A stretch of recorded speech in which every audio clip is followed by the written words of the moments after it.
You will have a 1 in 10 chance of getting a shiny Hisuian Typhlosion during its own raid day in Pokemon Go. And in this video, I will be going through all of the event details, event tips and raid counters, Hisuian Typhlosion meta relevance, Pokemon worth catching, and more.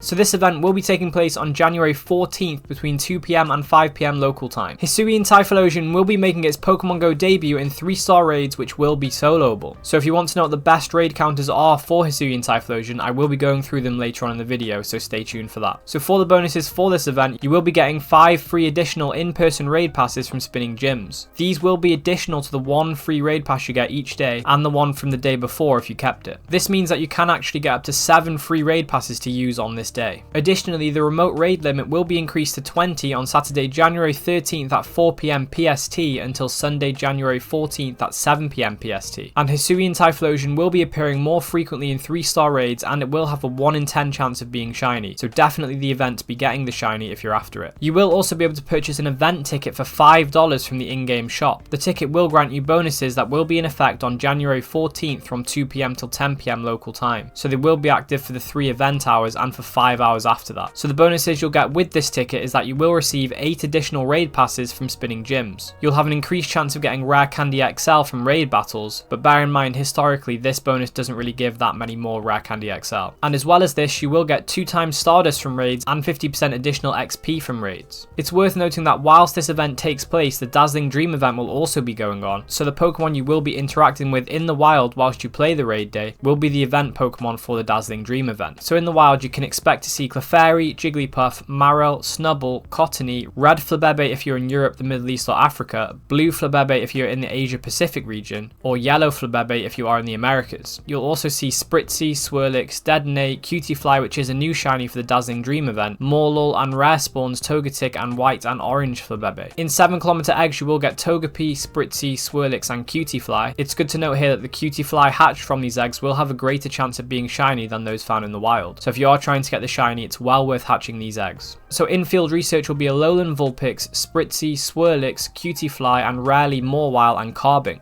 There will also be some research tasks that will reward you Mega Energy for Gardevoir and Altaria. So as well as all of the Dazzling Dreams event Pokemon, you will also get the bonuses for that event during Hisuian Typhlosion Raid Day. These bonuses are 2 times Catch Stardust and 2 times Hatch Stardust. So that's all of the details. Let's have a look at some tips that can help you make the most of this event. So like I said previously, this event will be the best time to get shiny Hisuian Typhlosion with the 1 in 10 shiny rates. This is generally the highest shiny rate you see in Pokemon Go, so definitely the best time to get it. And as you get 5 free additional in-person raid passes, it's well worth using them even if you aren't interested in Hisuian Typhlosion, because you can get Stardust, XP and items like rare candies from completing the raids. Also, these raids will be soloable, making it even more accessible for those that don't have anyone else in their area that plays the game. So when it comes to the $5 event ticket, is it actually worth buying? So if you are planning on doing a lot of in-person raids on the day, the additional 8 passes you will get from the event ticket will be worth the $5 for you. So the increased chance for Rare Candy XL is generally not that good of an increase, but along with the 8 raid passes and the 50% increased XP and 2 times Stardust from raids, generally these tickets aren't that bad. If you are a big raider and you know for sure that you're going to do around 14 in-person raids on the day, whether it be Hisuian Typhlosion or others after the event ends, then this ticket could be worth it for you. If this isn't the case, then I wouldn't recommend purchasing it. As the ticket is available up until 5 PM on the day, if you don't manage to get the shiny and you're really looking to get the shiny, you could purchase this ticket after you've used up all of the free raid passes you get on the day. So if you do happen to buy this ticket, it might be worth using star pieces whilst you're out playing, because you will get 2 times Stardust from raid battles, but also with the Dazzling Dreams bonus of 2 times Hatch and Catch Stardust, the star piece will increase these bonuses as well. This means you can get some decent Stardust on the day. Additionally, Morlul will be in the wild and it gives a boosted 500 Stardust per catch, so well worth catching if you see any around. Additionally, if you do buy the ticket and you want to maximize XP, then you should use Lucky Eggs to go alongside the 50% raid XP, but if you don't have many Lucky Eggs, then I would recommend saving them for 2 times or 3 times catch XP bonuses that you do get in some events like Community Days. So when it comes to maximizing candy, you can use Peanut Berries to increase your candy gains, and you can Mega Evolve a Pokemon of the relevant type to increase the amount of Candy, Candy XL and XP you get per catch. So there are a couple of options that you could choose for Mega Evolution. If you aren't too interested in Hisuian Typhlosion and getting candy for it, then you could Mega Evolve a Fairy type to get the candy and XP bonus for all the wild Fairy Pokemon available during the Dazzling Dream event. For this, you could Mega Evolve Gardevoir, Diancie, or Altaria. On the other hand, if you want to get additional candy and Candy XL for your Hisuian Typhlosion catches, then you could Mega Evolve a Ghost or a Fire type. For this, you could Mega Evolve Charizard, Gengar, Houndoom, Blaziken, Sableye, Banette, or revert Groudon. And out of these, I would recommend reverting Groudon into its primal form as your first choice, because as well as the bonuses it will give per Hisuian Typhlosion catch, it is also one of the top counters for Hisuian Typhlosion, so it doubles up its usage there. Similarly, a second choice for this would be Mega Gengar for the same reasons. Another tip, if you do want more candy for Hisuian Typhlosion or any of the Dazzling Dream spawns that will be available, then you could trade some of them with somebody, because this season you will get an extra candy and a guaranteed XL candy per trade. This will also help with you getting your Platinum Gentleman medal and even your Platinum Pilot medal if you have some decent distance between the two Pokemon traded. And regarding the Fairy type spawns that will be around on the raid day, it will be a good chance to work on your Platinum Fairy Tail Girl Platinum medal, and remember you do need 35 Platinum medals for the level 49 requirements. And also leveling up these type medals do increase the catch rate for that type for you. Additionally, raiding Hisuian Typhlosion will count towards your Rising Star Platinum medal, and as the raids are soloable, you can raid a good amount for free, so you could use this opportunity to work on your Platinum Champion medal as well. So Hisuian Typhlosion is a Fire and a Ghost type, meaning it is weak to Ground, Rock, Ghost, Water and Dark type attacks. It maxes out at 3385 CP, it has 238 attack, 172 defense and 177 stamina. The 100% IVs from raids will be 1710 and 2138 with a weather boost in sunny or foggy weather. So when it comes to the counters, the best Mega and Primal counters are Kyogre, Groudon, Tyranitar, Gengar, Swampert and Garchomp. For Shadow counters, you could use Tyranitar, Rhyperior, Rampardos and Garchomp amongst others. And for the regular counters, some options could be Tyranitar, Hydreigon, Kyogre, Groudon, Rampardos, Rhyperior and Greninja. But remember, if you haven't got many of these counters, then just use Pokemon of the types that Hisuian Typhlosion is weak to. So with that said, how good is Hisuian Typhlosion in Pokemon Go?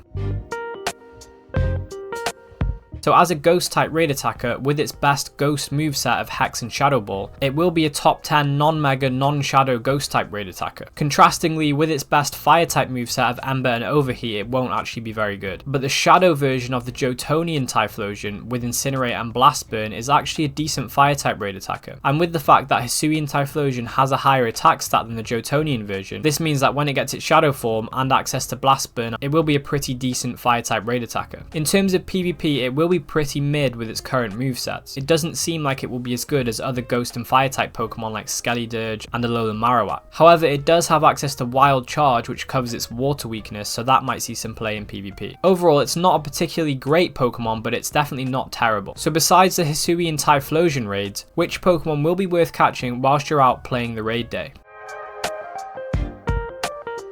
So Clefairy will be spawning, and Clefable is actually a decent Pokemon in Ultra League, being ranked 64. Jigglypuff will also be available, and if you didn't manage to get a good one from the recent New Year's event, it's worth getting one now because Wigglytuff is decent in the Great League, being ranked 88. So Marill is worth picking up because Azumarill is actually one of the best in the Great League, being ranked 14. Snubbull is another notable spawn, with Granbull being a top 10 Fairy type raid attacker and one of the best Fairy type raid attackers in its Shadow form. Flabebe will be spawning, and this is a high priority Pokemon because Florges is a strong Fairy type raid attacker, and it is also ranked 47 in the Ultra League and 16 in the Master League, so it's definitely worth trying to get a high IV Florges for Master League, with it being one of the more accessible Pokemon because most of the top Master League Pokemon are legendaries or shadows, which are harder to get candy for. With Cutiefly being the new shiny, it might be worth going for shiny hunters, but other than that it doesn't have any meta relevance. And as I said previously, Morlul is always worth catching for the base 500 Stardust it gives per catch. Togetic will be a rare spawn for the event and well worth catching if you see any, because Togekiss is a top 5 Fairy type raid attacker and it's decent in the Master League, being ranked 81. In 7km eggs, Togepi will be a good hatch because of the Togekiss meta relevance, and if you are hunting shiny Cutiefly, this is the way to do it with the boosted shiny rates. So Alolan Vulpix will be available from field research, and it's worth getting for PvP because Alolan Ninetales is decent in the Great League, being ranked 97 and ranked 88 in the Ultra League. Mawile will be available, and while it doesn't have any meta relevance, it does have a Mega form coming in the future at some point. So another notable Pokemon from field research is Carbink, and it is one of the best Pokemon in the Great League, currently being ranked 6, so it's well worth picking up if you can get it. So outside of Hisuian Typhlosion Raid Day and the Dazzling Dream event, which other events are worth playing in Pokemon Go in January? Well, if you want to know more about these events, then check out this video next.